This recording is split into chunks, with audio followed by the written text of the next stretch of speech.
Hello everyone, good morning সবাইকে। আশা করি সবাই খুব ভালো আছো, আমিও খুব ভালো আছি। তো পিয়া সরকার চ্যানেলে তোমাদের সবাইকে জানা অনেক অনেক ওয়েলকাম। আর নতুন একটি ভিডিওতে অনেক অনেক স্বাগত। সকাল সকাল উঠে রেডি হয়ে গেছি, আর স্নান টান খাওয়া দাওয়া সব হয়ে গেছে। তো ভয় পাচ্ছি, কেননা বাইরেটা উঠেছে প্রচন্ড রোদ, আর এখানে ভয়কে জয় করে একদম রেডি হয়ে পড়লাম। আর রেডি হয়ে একদম বেরিয়েও পড়লাম আমার বাহন নিয়ে। আর দেখো রাস্তাটা পুরো একদম খালি, কারণ আমাদের এখানে বেশ ভালোই রাস্তাঘাটের লোক থাকে, কিন্তু আমি ছাতাটা ফুটিয়ে নিয়ে একদম চলে আসলাম আমার কলেজের সামনে। আর এটা হচ্ছে আমার কলেজের ফ্রন্টটা। তো আমার বাহনটাকে রেখে একদম চললাম ওপরের দিকে। আর চারিদিকে এখন তো চলছে গরমের ছুটি, কিন্তু আমাদের কোনো ছুটিই নেই। আমাদের এমএ ডিপার্টমেন্টে এমনি হয় শনি রবিবার ক্লাস, আর আজকে আমাদের দেওয়া হবে রেজাল্ট। আর এখানে এসে দেখি রিয়া কার সাথে ফোনে কথাই বলে যাচ্ছে। তো ওদেরকে রেখে আমি একদম চললাম ডিপার্টমেন্টের দিকে ঘরে, কেননা বন্ধ করে দেবে, তাড়াতাড়ি যেতেও হবে। আর এখানে এসে দেখি বেশ ফাঁকা ফাঁকাই রয়েছে। আর এত গরম করছে না, সাইকেল চালিয়ে এমনি গেছে। আর প্রচণ্ড রোদ, সেদিনকে 44 ডিগ্রি মতো সেলসিয়াস ছিল। তো এখানে আমার ডকুমেন্টসগুলো নিয়ে একদম পেরিয়ে বার করে একদম দাঁড়িয়ে পড়লাম লাইনে। তো স্যারেদের ওখানে মনে হচ্ছিল আমি চলে যাই, তো যেইটুকু হাওয়া আসছিল। তো এখানে আমার একটু প্রবলেম হয়েছিল, তো সুকেশ আমাকে হেল্প করছিল। তো হেল্প টেল্প করার পর আমরা একটু বেরিয়ে পড়লাম, আর ভাবলাম একটু কলেজটা ঘুরি, কেন অনেকদিন পড়াশোনা নিয়ে বিয়েতে ক্লাস করিনি, তার মধ্যে এমএটা রয়েছে আর কদিন বাকি। তো এই দেখো আমাদের এখানটা কেমন একটু নিস্তব্ধ ভুতুরে ভুতুরে লাগছিল। তো আমরা এখানে সবাই হাসাহাসি করছিলাম। আর উপর থেকে দেখো কলেজটা দেখতে কতটা সুন্দর। এটা হচ্ছে আমাদের কলেজ, নবদ্বীপ বিদ্যাসাগর কলেজ। আর এই দেখো এই রঙ্গোলিগুলো তো দেওয়া হয়েছিল সরস্বতী পুজোতে। তো ওপর থেকে কলেজটা দেখতে না সত্যি খুব সুন্দর লাগছিল। এর আগে এত ভালো করে কলেজটা আমরা ঘুরিও নি, আর এতটা আমার ভালো করে আসা হয়নি। আর এটা দেখো এই সায়েন্স ডিপার্টমেন্টে এগুলো সব ওরা হাতের কাজ করেছে, আর এগুলো সব টাঙানোও রয়েছে।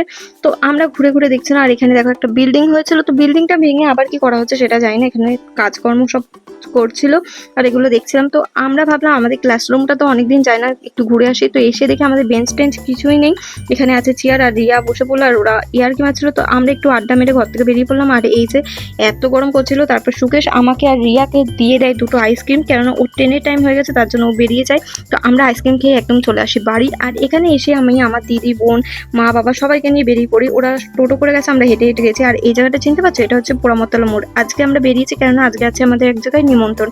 তো এই যে এটা ঠাকুর বাড়ি, এখানে প্রসাদ খাওয়ানো হবে না। তো এখানে এসেছিলাম ঠাকুর দর্শন করতে, কিন্তু ঠাকুর শয়নে দেওয়া হয়েছে।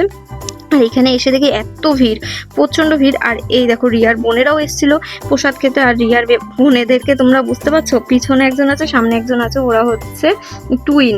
তো এই যে আমরা চলে আসলাম ভিড় কাটিয়ে একদম প্রসাদ খেতে। আর এখানে প্রসাদ মানে তো আমার খুবই লোভনীয়, আমার তো প্রসাদ খেতে খুবই ভালো লাগে। আর এখানে দেখো পাতা নিয়ে সবাই বসে আছে, কিন্তু আমাদের এখানে এখন সার্ভ করা হচ্ছিল না। তারপর সার্ভ করলো, কি কি প্রসাদ দিয়েছিল তো চলো তোমাদেরকে বলি। এখানে দেওয়া হয়েছিল প্রথমে অন্ন, তারপর দেওয়া হয়েছিল কচুর শাক, যেটা আমার বরাবরই খুব প্রিয়। তো যার জন্য আরেকবার চেয়েও নিয়েছিলাম। তো এই দেখো সবার থালাগুলো দেখতে কতটা সুন্দর লাগছে। তো কচু শাকটা খেতে না খেতেই চলে আসলো একটা ডাল, তারপর দিয়েছিল হচ্ছে মোচা, তারপরে আলু দিয়ে এঁচড় দিয়ে পটল দিয়ে দেওয়া হয়েছিল রসা, তারপরে দেওয়া হয়েছিল পুষ্পন্ন, তারপর বেগুনিটা আমরা পাইনি, সাথে বেগুনি ছিল, তারপর দিয়েছিল ছানা, কিন্তু আমি ছানাটা খাই না, তো তাও নিয়েছিলাম। আর এখানে দেওয়া হয়েছিল দেখো আমের চাটনি, কিন্তু আম পড়েনি। তারপর দেওয়া হয়েছিল দই, তারপর দেওয়া হয়েছিল এখনের এই পায়েস, গুড়ের পায়েস, আর দেওয়া হয়েছিল মিষ্টি। তো আমরা খাওয়া দাওয়া করে একদম বেরিয়ে পড়লাম। আর এখানে আমরা আবার হেঁটে হেঁটে আসলাম, বোন ভাই ওরা সবাই চলে গেছে। এখানে আমি রিয়া আর রিয়ার দুই বোন আর আমার দিদিরা, আমরা সবাই হাসাহাসি করতে করতে আসলাম। তো অনেকদিন পর। আর রিয়াদেরও একটু তাড়াহুড়ো ছিল, কেননা ওরা আজকে চলে যাবে একটু বেড়াতে ওর মাসির বাড়িতে। তো ওরা আমাদের বাড়ি যাবে। তো আমাদের বাড়ি আসার পথে এই যে আমাদের হচ্ছে এটা নবদ্বীপের রানীমা, তোমরা তো জানোই গৌরাঙ্গিনী মা। তো আমার ফোনে যারা দেখোনি অবশ্যই দেখবে। তো ওইখানে গৌরাঙ্গিনী মায়ের মন্দিরটা নতুন করে প্রতিষ্ঠা হয়েছে, যার জন্য আবার পুজো দেওয়া হচ্ছিল মাকে। আর এই দেখো মাকে দেখতে কতটা সুন্দর লাগছিল। এটা হচ্ছে মায়ের একটা ছোট্ট মন্দির, রোজই এখানে নিত্য পুজো দেওয়া হয়। তো এখানে মায়ের যজ্ঞর জন্য আরো আয়োজন করা হচ্ছিল, তো আমরা সেগুলো দেখলাম। আর এখানে মায়ের এখানে দেখো কি সুন্দর ঠান্ডা ঠান্ডা লস্যি দেওয়া হচ্ছিল। আর লস্যি খাবো না এই গরমে, সেটা কি কখনো হয়? তো আমরা সবাই মিলে নিয়ে নিলাম লস্যি, আর এখানে খাচ্ছিলাম। আর এখানে যারা পথচারী তাদেরকেও দেওয়া হচ্ছিল। তো আমরা জানো তো খাওয়া দাওয়ার পরে আবার একটা করে নিয়েছিলাম বাড়িতে নিয়ে আসার জন্য।